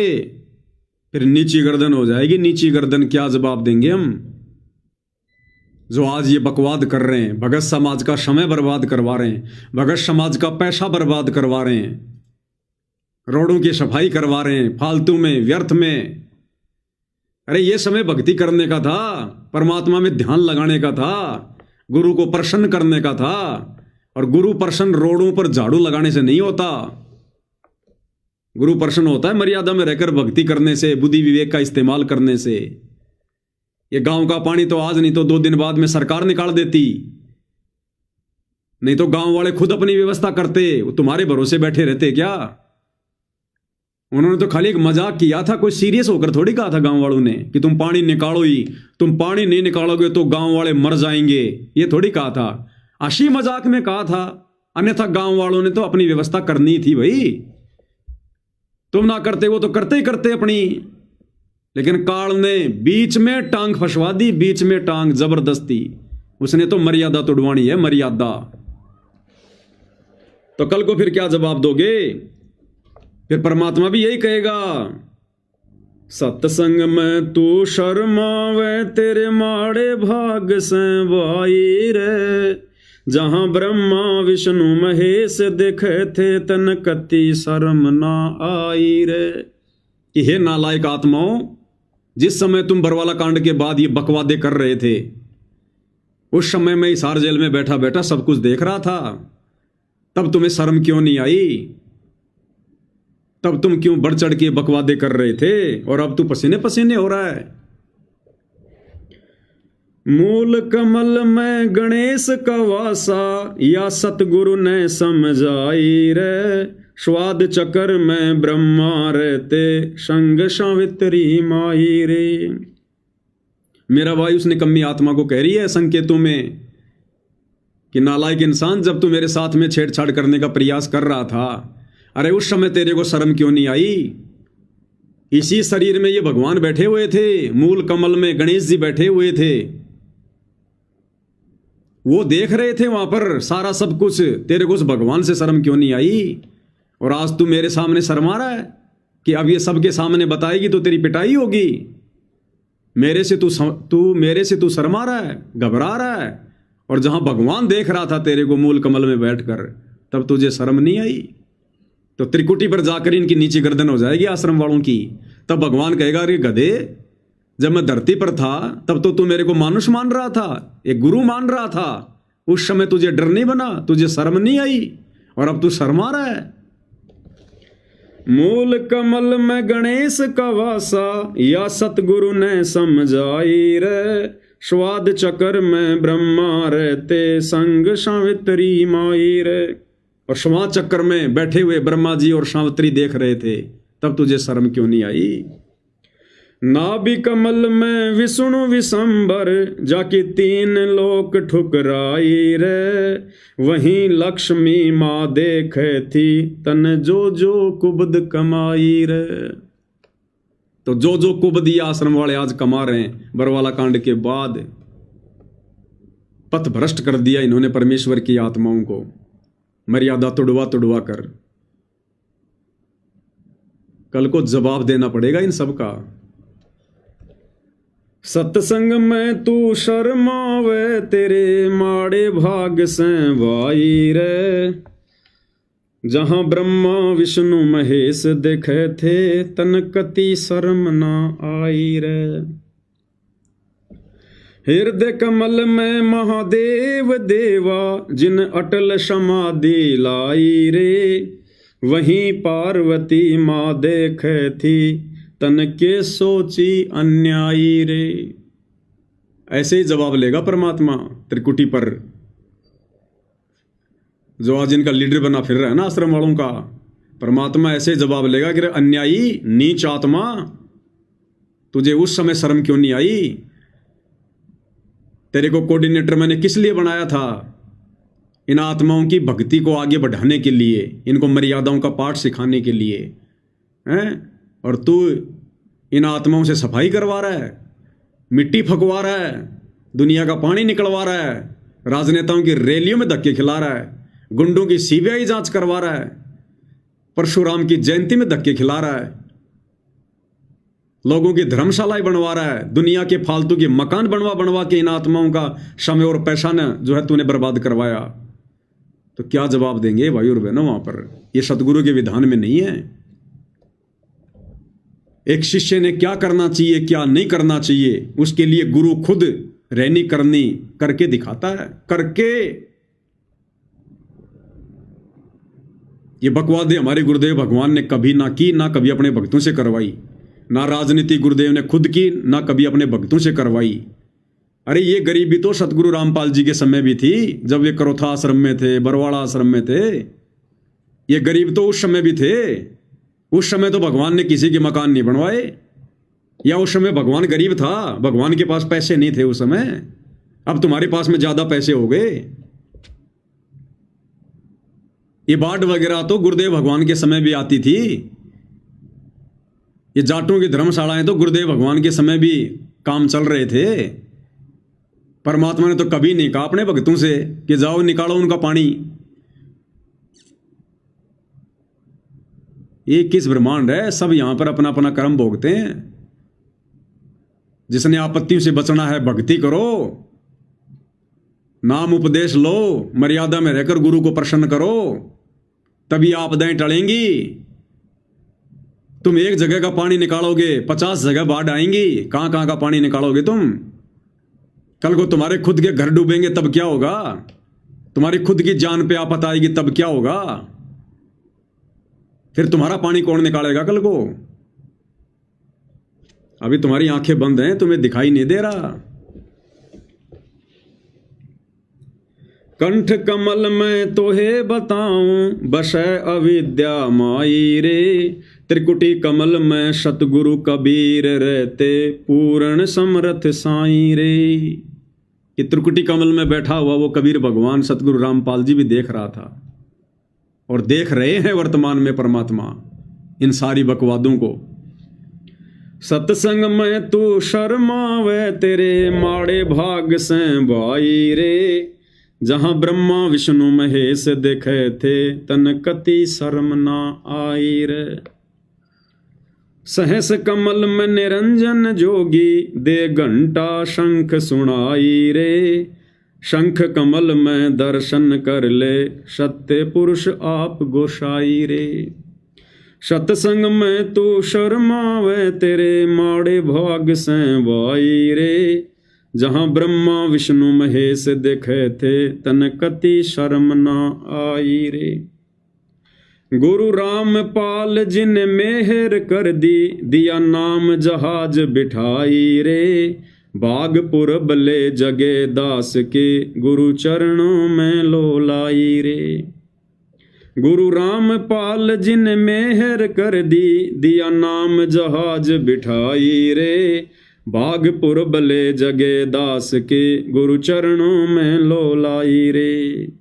ये भाग जगह हैं साध संगत वालों के, सत्सेवक भाई बहनों के, जो इन बकवादों से हटकर, क्योंकि हमें धर्म कर्म की जानकारी दे दी गुरुदेव ने कि बच्चों ये कर्म भूमि है, यहां सब अपने अपने कर्म भोगते हैं। हमें भक्ति मिल गई, हमें यहां से अपना पीछा छुड़वाना है, हमने फटी में पैर नहीं फंसाना। तो भाई और बहनों, कैसे गुरुदेव भगवान ने साथ संगति से जोड़कर इन तमाम बकवादों से हमारे को बाईपास कर दिया, जो बकवादें काल इन आत्माओं के सिर पर बैठकर आए दिन करवा रहा है। तो भाग पुरबले जगे दास के गुरु चरणों में लो लाई रे। आज हमारी लो, हमारी लगन हमारे गुरुदेव के चरणों में है, हम इन बकवादों का हिस्सा नहीं बनते। सत्संग में तू शर्मावे तेरे माड़े भाग से भाई रे, जहां ब्रह्मा विष्णु महेश देखे थे कति शर्म ना आई रे। तो क्या कह रहा है इस भाई की बात को एक बार फिर से सुन लेते हैं। कह रहा हमने तो मजाक मजाक में, सरपंच साहब ने ऐसे ही हंसी मजाक में कह दिया, बोला भाई ये एक आधा मकान तो कोई भी बना दे, ये हमारा गांव का पानी निकाल के दिखाओ, तब जाना था ने। तो काल तो तैयार बैठा था, तुरंत इंजेक्शन लगा दिया। और बेमतलब की प्रार्थना इन्होंने जाकर गुरुजी को बताई या नहीं बताई, इनका कोई विश्वास नहीं है इनका। ये तो खुद ही गुरु बने हुए हैं, खुद ही गुरु बन के बैठे हुए हैं। साहब ने एक हंसी मजाक के तरीके से ये बात कही होगी शायद कि भाई एक मकान तो कोई भी बना दे, मेरा तो गांव बाढ़ से पीड़ित है, आप गांव का पानी उतारो। तो फिर कमेटी ने कहा सरपंच साहब हम जरूर आपकी जो ये प्रार्थना है ये संत रामपाल जी महाराज को पुजा रहे हैं। तो डेढ़ घंटे में ही रिस्पॉन्स आ गया और टीम ने वापस पूरे गांव में कहा कि भाई हम आपको आपकी डिमांड बताओ क्या है। पूरी ग्राम पंचायत ने कल ये डिमांड दी और आज 24 घंटे के अंदर इतना जल्दी तो मतलब प्रशासन ने मारा है, पिछले 6-7 दिन हो गए प्रशासन ने लगे हुए, इतनी जल्दी तो प्रशासन ने भी मदद नहीं पहुंचाई जितनी जल्दी संत रामपाल महाराज जी ने जो गांव की मदद करने का। अब भाई और बहनों विचार करो, अब इन लोगों का एक जवाब होगा इस वीडियो के बारे में, कोई सवाल करेगा इनसे कि भाई तुम भक्तों ने क्या मतलब था। वैसे तो सवाल कोई करता ही नहीं इन लोगों से, वैसे तो सवाल कोई करता ही नहीं है। पूरी संगत के सिर पर काल बैठा है, कौन लट खाने का काम करे भाई सवाल जवाब करके। तो सवाल जवाब तो कोई करता ही नहीं है इन लोगों से, तभी तो इनके हौसले बुलंद हो रहे हैं। और अगर कोई करने की हिम्मत करेगा थोड़ी बहुत तो उसको पवनदास दिखाई दे जाता है कि भाई तेरे साथ भी पवनदास जैसी बनेगी, अपना चुपचाप बैठ जा घर पे। तो सवाल जवाब तो इनसे कोई करता नहीं, तभी तो इनके हौसले बुलंद हो रहे हैं। और अगर इनसे कोई सवाल भी कर ले एक आधा भूला भटका नया प्राणी, तो क्या जवाब देंगे? अरे वो ऐसे तो जुड़ेंगे ज्ञान से, ऐसे तो जुड़ेंगे गुरुजी से, ऐसे तो नाम लेंगे गुरुजी से। अरे इस प्रकार से चापलूसी कर करके जोड़ी गई आत्माएं भक्ति मार्ग पर कभी सफल होती हैं क्या? क्या करेंगे जुड़ के गुरुजी से? ये 50 लाख के पाइप देखकर, 5 ये पानी निकालने की मोटर देखकर ये गुरुजी से जुड़ेंगे। यही लोग तुम्हारी पीठ पीछे मजाक उड़ाएंगे, फिर गुरुजी का मजाक और तुम्हारा मजाक उड़ाएंगे ये लोग, और पता नहीं क्या क्या कहेंगे कि इसे मूर्ख नहीं देखे हमने जिंदगी में कदे, और तुम्हारे से फिर ऐसे काम करवाएंगे ये। छोटी मोटी कोई ऐसी इनको जरूरत होगी तुरंत तुम्हें फोन करेंगे, और यदि तुमने इन जगत वालों के एक भी कार्य को करने से मना कर दिया, क्योंकि इनको थोड़ी पता तुम्हारी मर्यादाओं के बारे में, तुमने मान लो इनके 70 काम कर दिए, और यदि एक काम तुमने नहीं किया, ये जगत है, जगत किसी का नहीं होता, तुम्हारे 70 काम पे पानी फेर देंगे ये, 70 काम पर।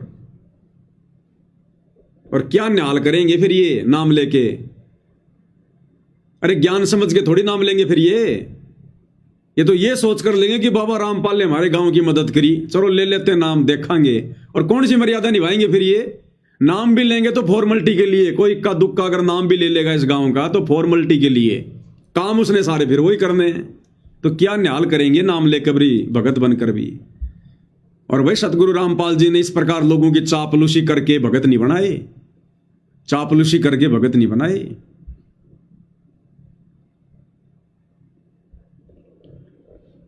तो भाई और बहनों, आप और हम सत्सेवकों के ऊपर परमात्मा की बहुत बड़ी मेहर है, बहुत बड़ी रजा है।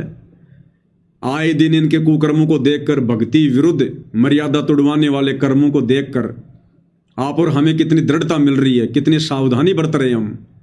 और बारंबार गुरुदेव भगवान से प्रार्थना करते हैं कि परमेश्वर हमारी बुद्धि पे तो आप ही सवार रहना, इस काल को तो आश्रम वालों की बुद्धि पे सवार रहने दो। परमात्मा हमें तो बचाना ऐसे मनवस कर्मों से। ये दुनिया को खीर खिलाते खिलाते हमारे को असंख्य जन्म हो गए, गधे कुत्ते सुअरी बने हम, इससे ज्यादा कुछ भी हमें लाभ नहीं हुआ। और गुरुदेव भगवान ने एक सत्संग में हमारे को यही समझाया। इन सत्संगों को आधार बनाने के चलते तो आज हम भाई बहन बचे हुए हैं। इस सत्संग में गुरुदेव भगवान ने हमें एक छोटी सी कथा सुनाई है, छोटी सी कथा, और बार बार सुनाते हैं गुरुदेव, लेकिन निष्कर्ष क्या होता है इन कथाओं का। एक दरोगा की कथा सुनाई गुरुदेव ने, एक दरोगा और उसके मित्र की। सत्संग तो हम सब ने कई बार सुन रखा है, लेकिन अब काम आएंगे ये कथाएं हमारे। शिक्षा क्या है अब समझ में आएगी। एक व्यक्ति था, वो किसी थानेदार का मित्र था, दरोगा का, एसएचओ का, और उस व्यक्ति का पड़ोसी उसको दुखी करता था, लड़ाई झगड़ा करता था। एक दिन उसने जाकर थाने में अपने मित्र दरोगा से कह दिया कि ऐसे ऐसे मेरा मित्र है पड़ोसी, मुझे बहुत दुखी करता है। दरोगा ने क्या कहा कि तुम मार उसके सिर में लठ, मैं अपने आप देख लूंगा। अब उस व्यक्ति ने अपने मित्र की बात को मानकर और राजा के संविधान को तोड़ दिया और अपने पड़ोसी के साथ में झगड़ा करके उसके सिर में लठ मार दिया। लठ मारते ही वो मर गया। मरने के बाद में जब जांच पड़ताल हुई तो राजा ने, सरकार ने उसी क्षेत्र के उसी दरोगा को, जो उसका मित्र था, उस दरोगा को भेजा कि उसको पकड़ के लेके आ, क्योंकि वो उसी के क्षेत्र में था। वो आदेश देने वाला ही फिर उसके हाथ में हथकड़ियां डाल के उसको पकड़ के लेके जा रहा है, क्योंकि उसने एक व्यक्ति के कहने पर, अपने मित्र के कहने पर राजा का विधान तोड़ दिया। सजा का भागी हुआ, फांसी टूटी उसको। अब ये कथाएं आज हमें समझ में आएंगी। ये बरवाला कांड 2014 हमारे ही मित्र, हमारे ही गुरु भाई सतलोक आश्रम वाले,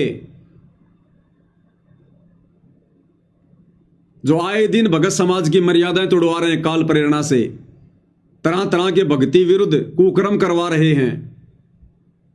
कभी स्टेडियम बनवाते हैं, कभी आश्रमों में हॉस्पिटल खुलवाते हैं, कभी जाटों की धर्मशाला बनवा रहे हैं, कभी गुंडों की सीबीआई जांच करवा रहे हैं, अयोध्या में भंडारा लगवा रहे हैं आन उपासकों के लिए, आरक्षण में भक्तों को बैठा रहे हैं, चंदे में भक्तों का दान का पैसा लुटा रहे हैं, बर्बाद कर रहे हैं। आन उपासना में भक्तों को भेज रहे हैं परशुराम की जयंती में, नकली कबीर पंथियों की जयंती में सिरसा अनाज मंडी भेज रहे हैं, और भी ना जाने तरह तरह के कर्म। और नादान संगत ने इन लोगों की बातों में आकर और परमात्मा का संविधान तोड़ दिया। इन दरोगा रूपी कोऑर्डिनेटरों के कहने पर, इन दरोगा रूपी गुरुदेव के कलयुगी परिवार के कहने पर इस नादान संगत ने राजा का संविधान तोड़ दिया, भगवान का, सतगुरु का, कबीर भगवान का। सतनाम के नियम में गुरुदेव ने लिखा है कि बच्चों हमने तो कोई गेम भी नहीं खेलना मोबाइल में भी, और इन्होंने धनाना गांव में स्टेडियम बनवा दिया बैडमिंटन का। दरोगा के कहने से राजा का विधान तोड़ दिया। बार बार आपको ये बातें दास ने बताई है, बताता रहता है। और अंत में फिर क्या बनेगी इनके साथ में? उस व्यक्ति ने भी बड़ी खुशी खुशी अपने मित्र दरोगा की बात मानकर और पड़ोसी के सिर में लठ मारा था, फांसी टूटी उसको, फांसी। आज ये नादान संगत इन कोऑर्डिनेटरों के कहने पर, गुरुजी के परिवार के कहने पर हंसी हंसी, खुशी खुशी राजनीतियों में जा रही है,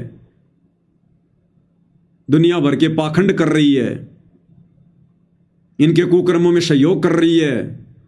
कल को सजा भोगनी पड़ेगी क्योंकि तुम सतगुरु का संविधान तोड़ के काम कर रहे हो। ये नहीं बचाएंगे तुम्हें, ये तो साइड में हो जाएंगे।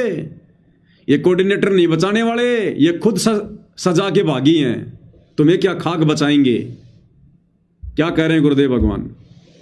शास्त्र विधि को त्याग कर जो मनमाना आचरण करते हैं उनको परम सिद्धि होती है, ना कोई परम गति, ना कोई सुख होए।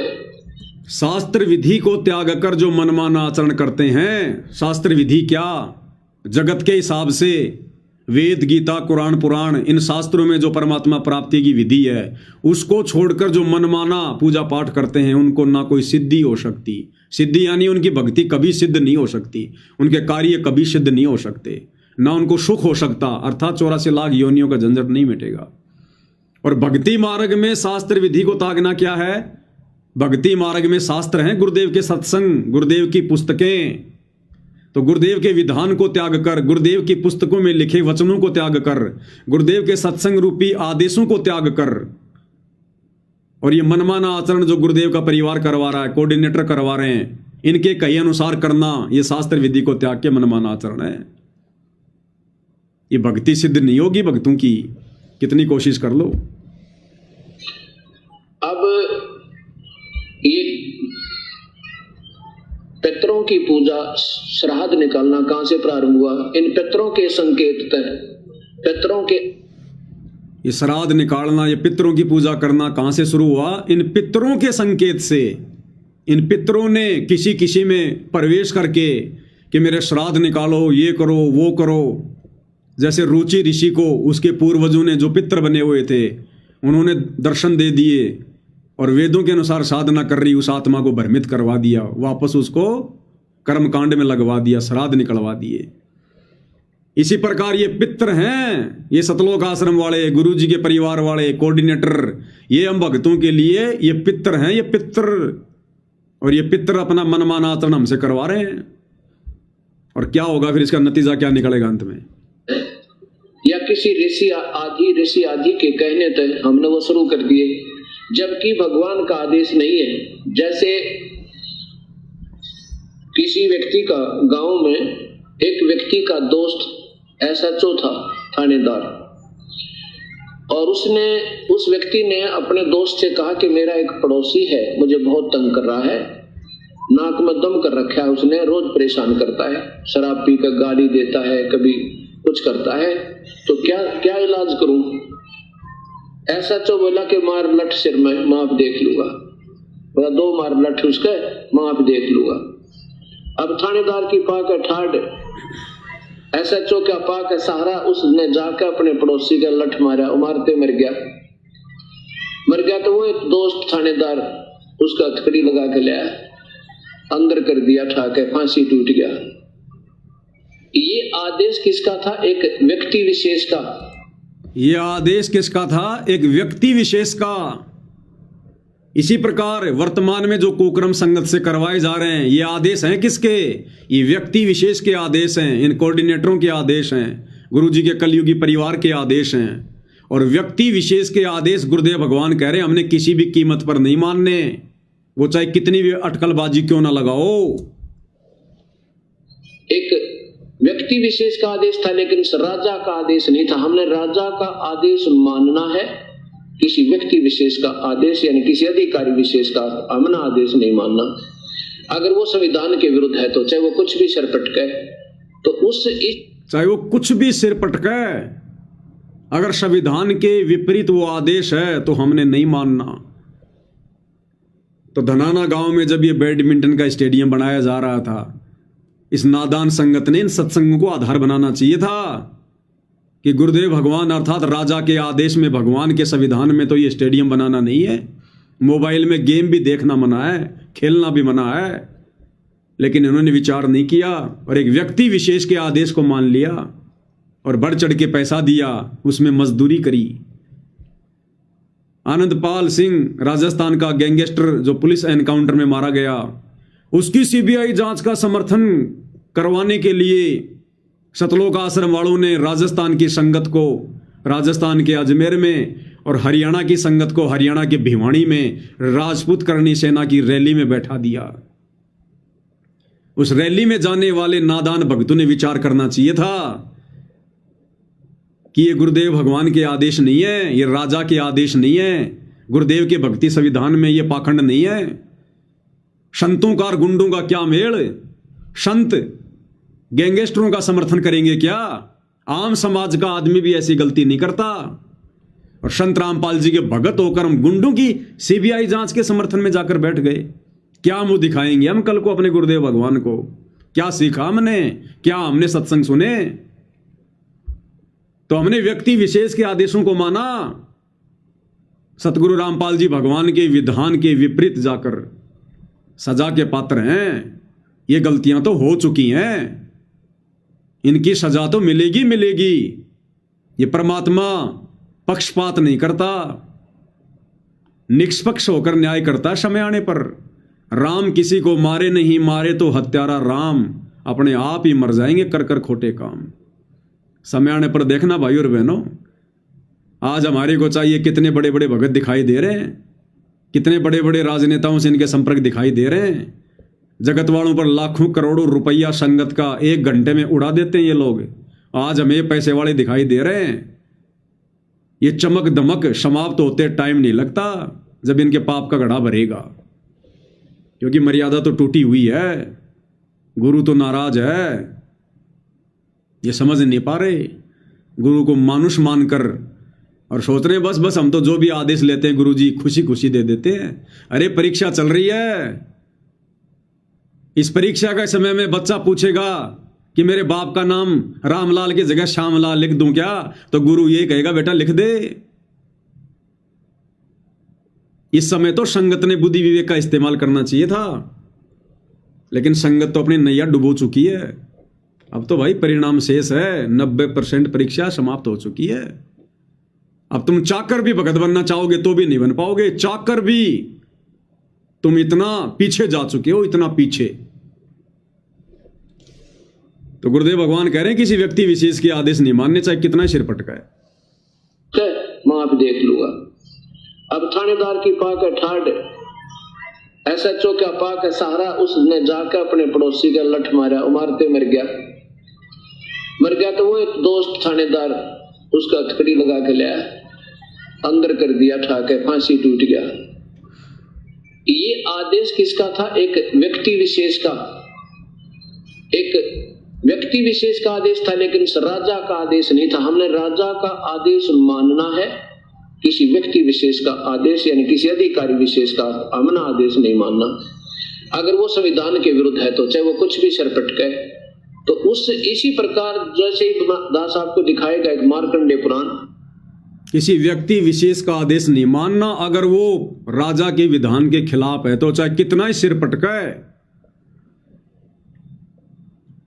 तो ये आश्रम वाले जब इनका कोई आदेश नहीं मानता है तो ये सिर ही तो पटकते हैं। तुम्हारा पीला पर्चा निकलवा देंगे, तुम्हें गुरुद्रोही घोषित करवा देंगे, तुम्हें आश्रमों में नहीं घुसने देंगे। ये होता है सिर पटकना, यानी जबरदस्ती अपने मनमाने आचरण का लोगों को हिस्सा बनाना।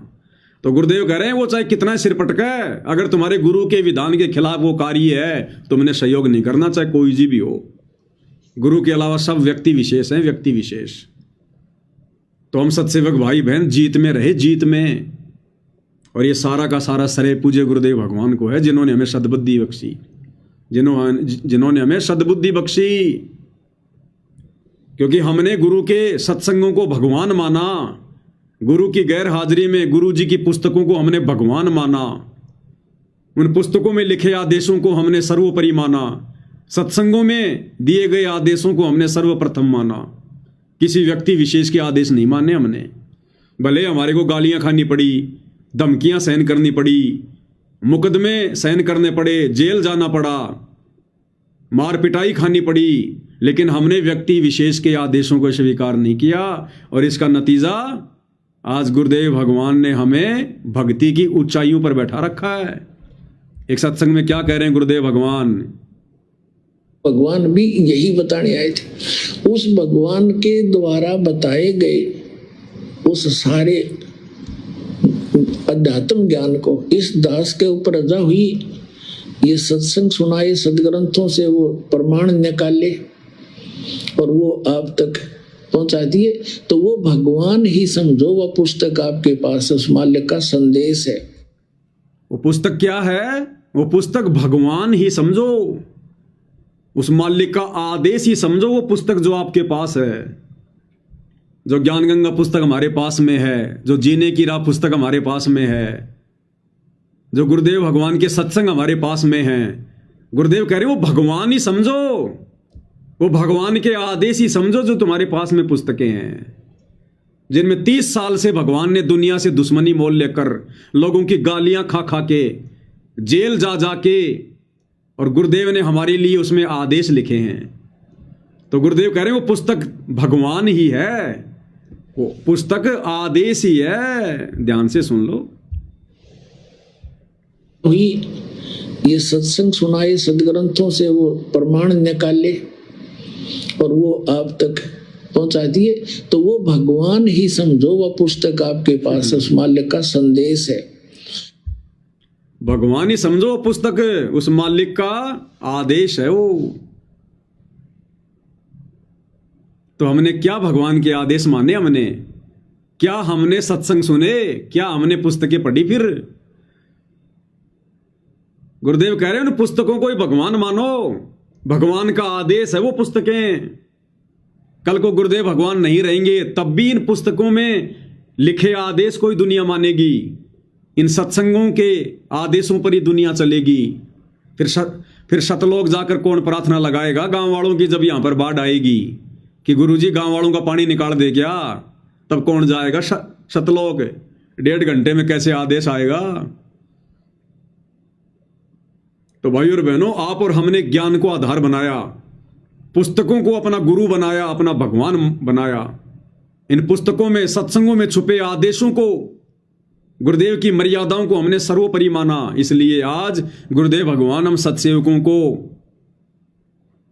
अपने गोद में उठा के चल रहे हैं, अपने गोद में उठा के। हमसे जरा भी मर्यादा में त्रुटि नहीं होने दे रहे गुरुदेव भगवान, क्योंकि ये समय ही मर्यादाओं में रहकर भक्ति करने का है, गुरु को प्रसन्न करने का है।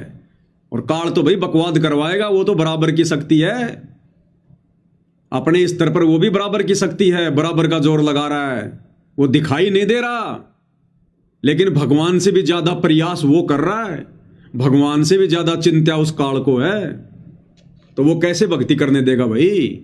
वो तो शहर में झाड़ू लगवाएगा, कचरा साफ करवाएगा, दुनिया भर की धूल मिट्टी तुम्हें खिलाएगा, दुनिया का पानी निकलवाएगा, गुंडों की सीबीआई जांच में बैठाएगा, आरक्षणों में बैठाएगा, तुम्हारा समय बर्बाद करवाएगा, तुमसे आन उपासना का हिस्सा बनवाएगा, तुमसे लोगों की धर्मशाला बनवाएगा, लोगों के मकान बनवाएगा, तुम्हारा समय और समाशय बर्बाद करवाएगा, तुम्हारे दान धर्म का दुरुपयोग करवाएगा। वो यही करवाएगा और यही वो करवा रहा है, क्योंकि वो संगत में पूरी तरह से एक्टिव है, एक्टिव।